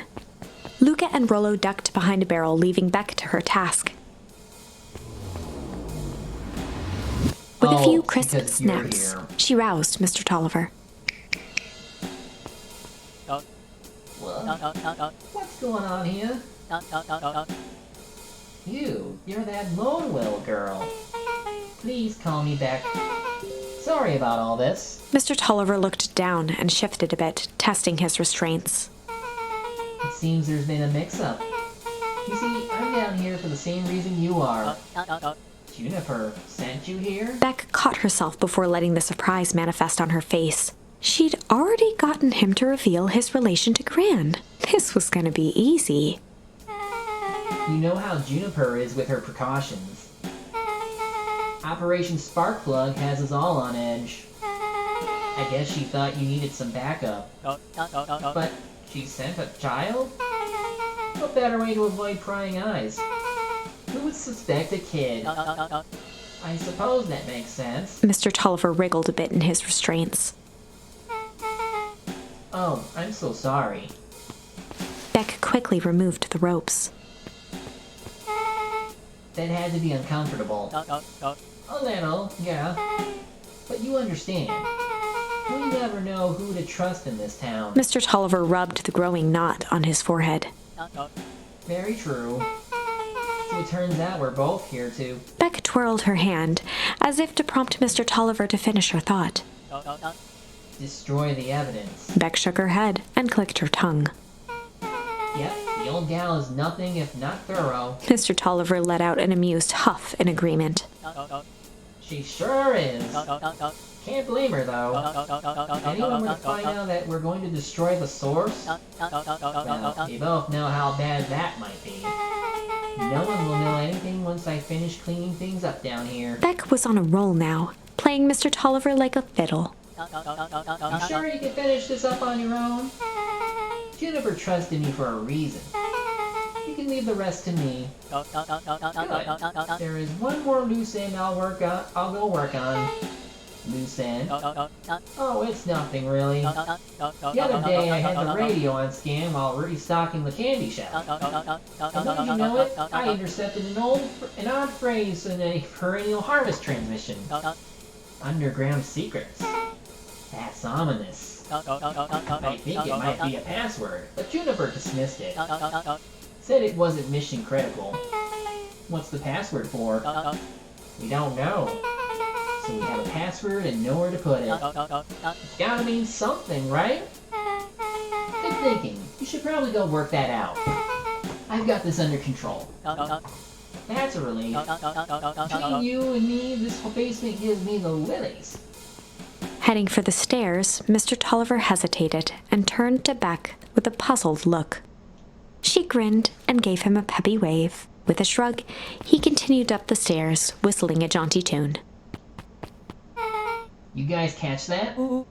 Sure did. This whole time, Mr. Tolliver's had a candy shelf. But all he ever sells us is apples! Beck blinked slowly in disappointment. The password, Rollo. Well, sure, but once things are back to normal, I'll be having a word with Mr. Tolliver about that candy shelf. Fine. In the meantime, I got an idea. She turned to the table and began tearing small scraps of paper. He said he heard a password on the radio. Any good spy transmission is never what it seems. Beck marked each scrap of paper and leaned back. We just need to find the hidden meeting. Okay. What's another word for underground? Buried? Covered? Could it be a cover-up? Maybe it's one of those each letter is a number thingies. So U would be 21. N would be 14. D would be... Oh, it's an anagram! Nunn Creed's drugstore! Luca and Beck looked at Rollo with amazement. Rollo, that was incredible! Well, it's either that or Kren's Nude Rug Store. Yeah, I think you were right the first time. How did you do that? What can I say? I love ciphers. Well, I guess we know where to go next. Oh,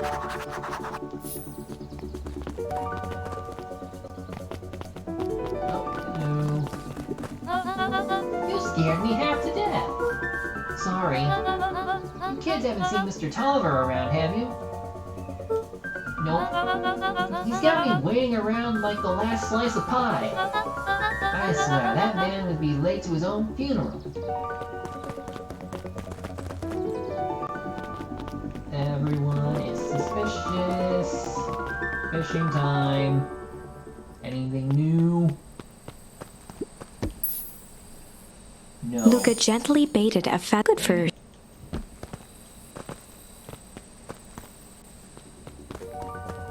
I feel like I'm gonna have to complete the set and then get a charm for it. 'Cause otherwise, what's the point? You're late, Augustus. Sorry, sister. Was caught up with work. Work? You? I got a few more details to lock down for the festival. Oh, what do you have to report? What is this insipid town festival really about? I think Gus looked around nervously. Mr. Kerr really does just want to do something good for the town. He's actually a pretty nice guy. You should spend some time with him. I didn't pull strings installing you as mayor so that you could make friends. Your job is to help me figure out what current perennial harvest's true intentions are with this town. We have a responsibility. This is our father's town. Was. Excuse me? This was our father's town. He's gone, Harris, and he isn't coming back. Father left us with nothing but problems. Mr. Kerr came here and offered to help us. We accepted that help. We didn't agree to them turning Father's warehouse into a toxic dumping ground.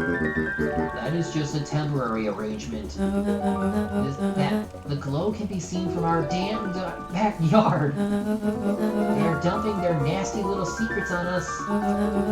When this all inevitably goes wrong, who do you think will be blamed? Eris's cry hung in the air. We have a new choice to make now, sister. This town is going to change, whether we like it or not. Are we going to choose to be a part of that future, or be forgotten in the past? It's a shame. Father named you Augustus, but you will always just be a Gus. Good night, Harris.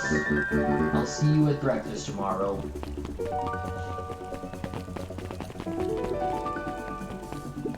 It's getting late, children.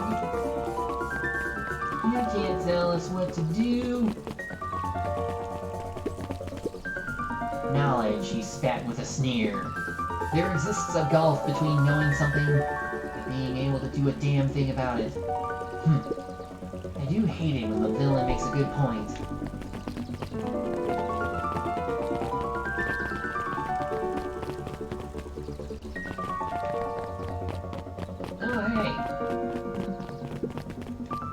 Solomon stood proudly at the entrance to the drugstore, holding a brown bag overflowing with black licorice. Hey, Solomon. We're looking for Mr. Nuncreed. Is he still in there? I'm afraid not. Then where'd you get the candy from? You might say we have an arrangement. Solomon shoveled a surprising amount of licorice into his mouth. Sometimes it's the small pleasures in life. Though we might not always have family to rely on. Licorice has never let me down. Well, I can't say licorice would be my first choice. But whatever floats your boat. You can tell a lot about a person by their choice of confection. Oh, yeah, I guess. I like sour gobs. I'm certain you do. I always wondered why Mr. Nuncreed kept licorice in stock. He must eat enough of it to make it worthwhile. There are many ways to earn loyalty. For some, it's as easy as cold hard cash. That licorice is gonna come in handy sometime. Well, he's right. It's locked. There's gotta be more clues. Okay, let's see.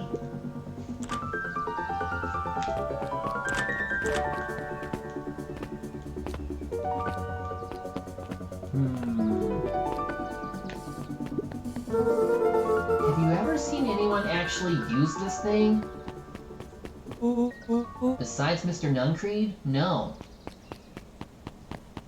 Beck cupped her hands on the glass to peek inside. That is not a normal phone booth. I didn't even think these existed anymore. It's got like a blinky keypad. Why would there be a blinky keypad? Gren's Nude Rug Store! I mean, Underground Secrets! The password! Beck flung open the door and they all squeezed in. Alright, let's see here. Luca cracked his knuckles and entered the letters into the keypad. Underground Secrets. Sounds like that did something. Great, now what? I guess we... The inside of the phone booth dropped loose from its shell. Without even the space to panic, they closed their eyes, held their breath, and accepted their fate. Suddenly, the chaotic descent slowed to an effortless landing. It was unclear where they ended up, but at least it was solid ground. Oh! The air was stagnant and smelled vaguely of chlorine. I knew it! You knew that there was a secret hub full of strange tubes under the phone booth? Of course I did. Didn't I say that? No. I definitely thought it. Luca, do you remember when I said how cool it would be if the trans-dimensional conduits from Hank Atomic issue 12 were real? Rollo, at one point or another, You've said that about every technology ever discussed in Hank Atomic. That's why I'm such a good predictor.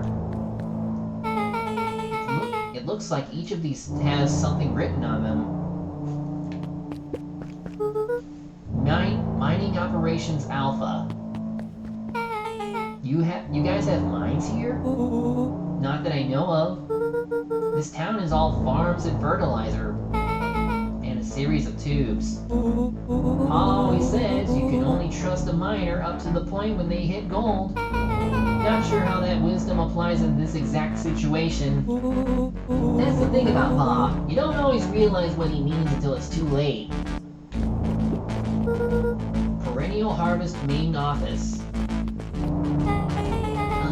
That's where my mom works. What does she do? Science stuff? Is she involved in all this? We just moved here. How could she be involved? True. Valentine Fertilizer Warehouse. Isn't that where you almost got snatched? Yeah. Why would Perennial Harvest have a tube going to the old Valentine place? This is starting to feel like something big. This suit has a broken mask. So have we found our mystery warehouse creeper? We've at least found their hazmat suit. Oh! You know, I've been thinking... I know I saw Nuncreed at this place by his store before. If he's using the tubes to travel around, that would explain why he was at the warehouse. He was the guy we found last time, in the first route. Shoot! If it walks like a Nuncreed and talks like a Nuncreed, let's not jump to conclusions. Just saying. That's a lot of buttons. Stand aside, Earthlings. I've read enough Hank Atomic to know my way around sci-fi tech. Rollo's hands hovered over the field of blinking buttons. Eeny, meeny, miny.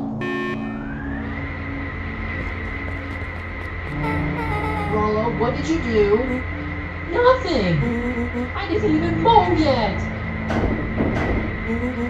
What was that? Hide! Where? Exactly! There's nothing but weird tubes down here! Just get back.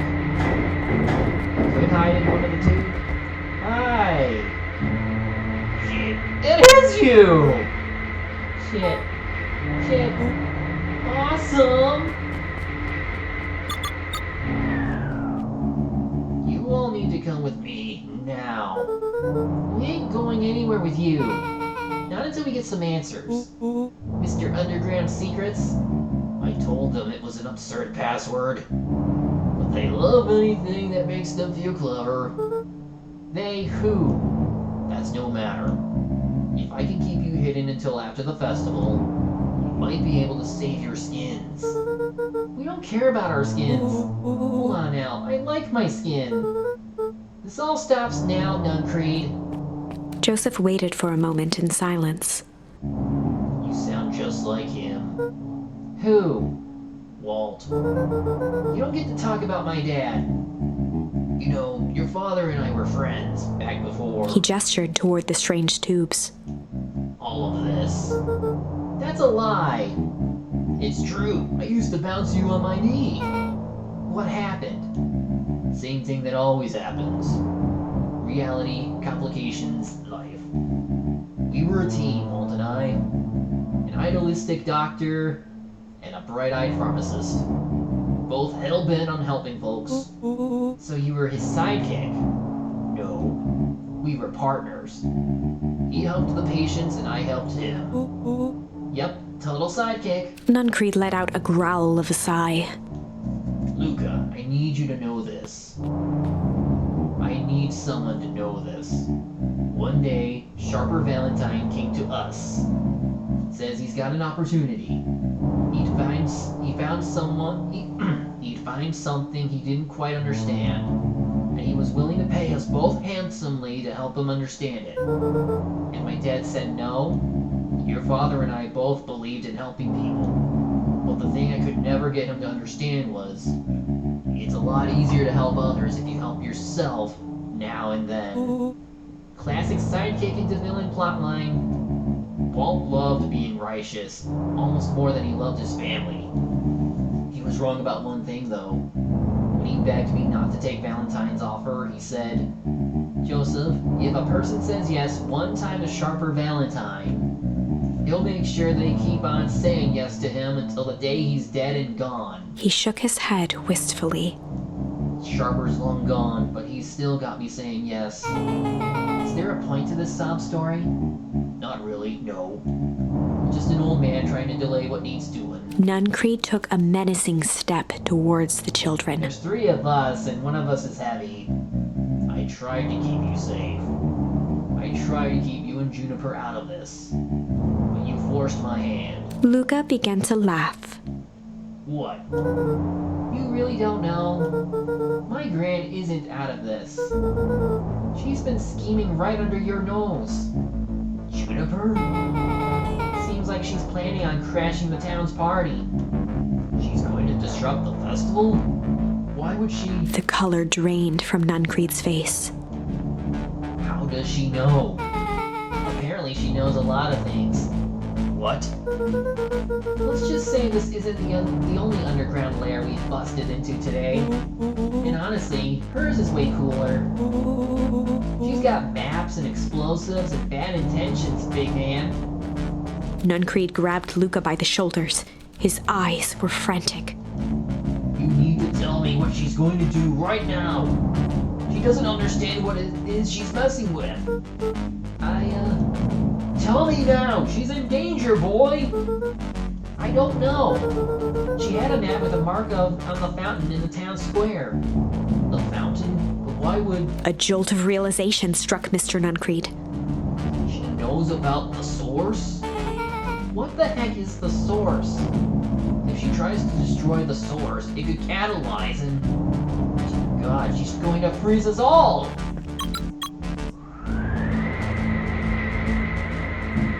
You all need to run! Run where? Away. As far away from this town as you can get. Head west and don't look back. That did not go how I expected. So, we're totally following him, right? Totally. See you on the other side. You good? Yep. I love this town.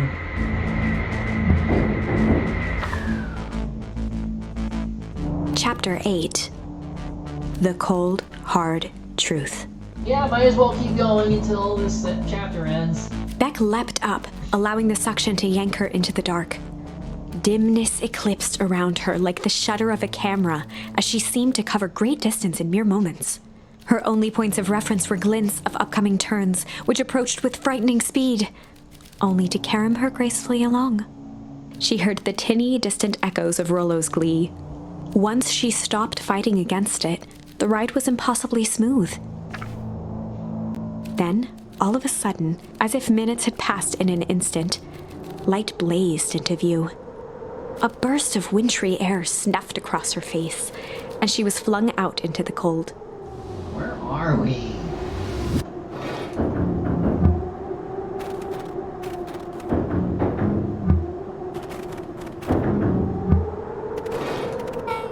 That was intense? Yeah. I think I might party with some fluids in there. Any idea where we are? Somewhere cold. Doesn't look like it got any on us. Ah, damn it. It didn't feel like we traveled that far. So where did it all go? This place sucks. Why would anyone even want to blow something up out here? Only one way to find out, I suppose. We've got to catch up to Nuncreed. I think he went this way. Well, no, what's over here? Oh, nothing. We might have to come back here later.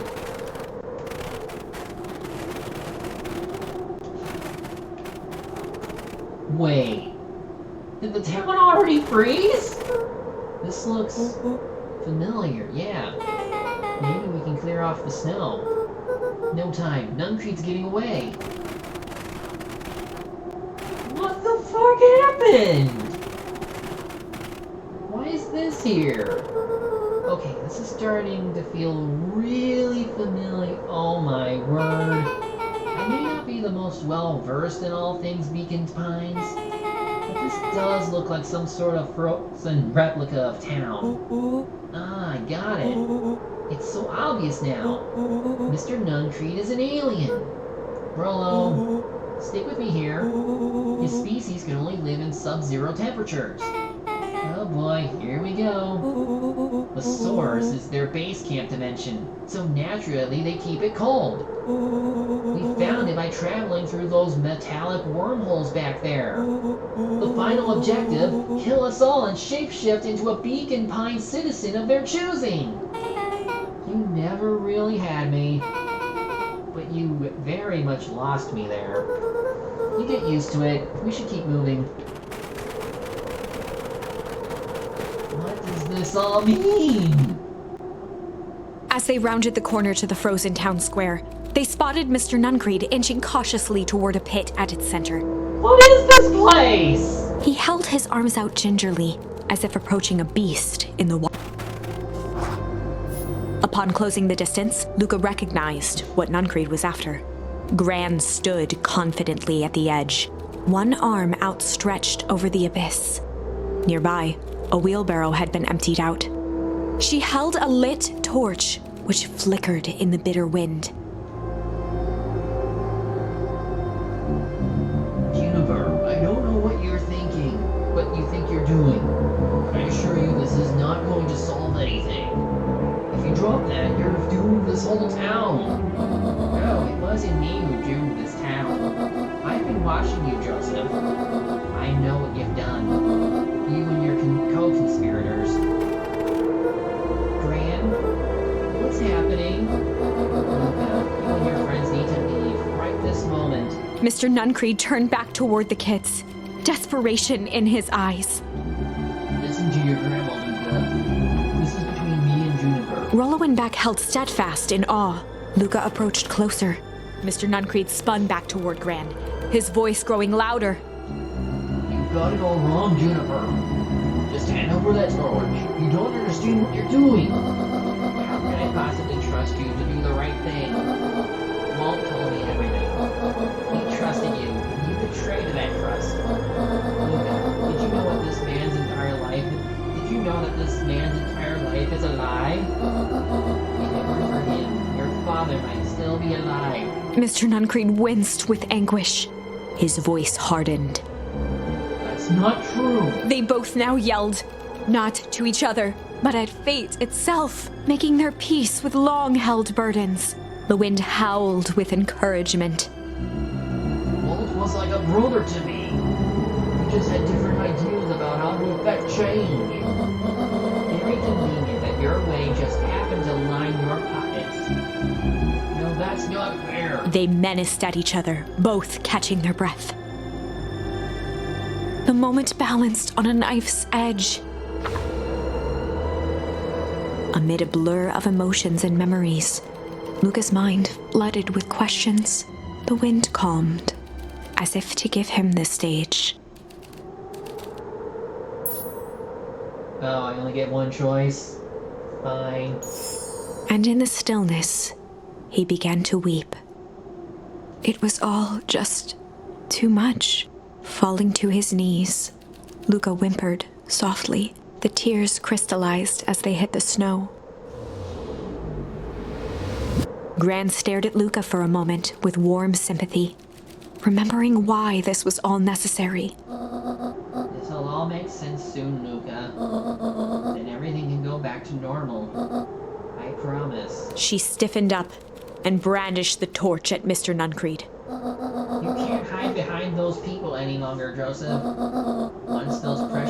Once their precious source is destroyed, we'll see where their loyalties fall. Juniper, don't! Ignoring his final plea, Gran flung the torch into the deep darkness. What is down there? She smiled and exhaled in relief. Mr. Nuncreed moaned in resignation. The torch echoed as it ricocheted down the hole, punctuated with a thunderous thud. You see, Joseph, I've learned one very important lesson in life. If you want things to change, then you must be willing to... Before Gran could finish, the ground shook her to silence.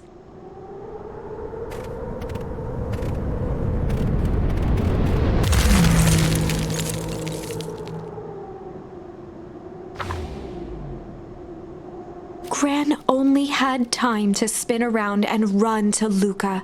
Her attempt to shield him, an honorable but trifling act. Unflinching love, pitted against an unthinking horror.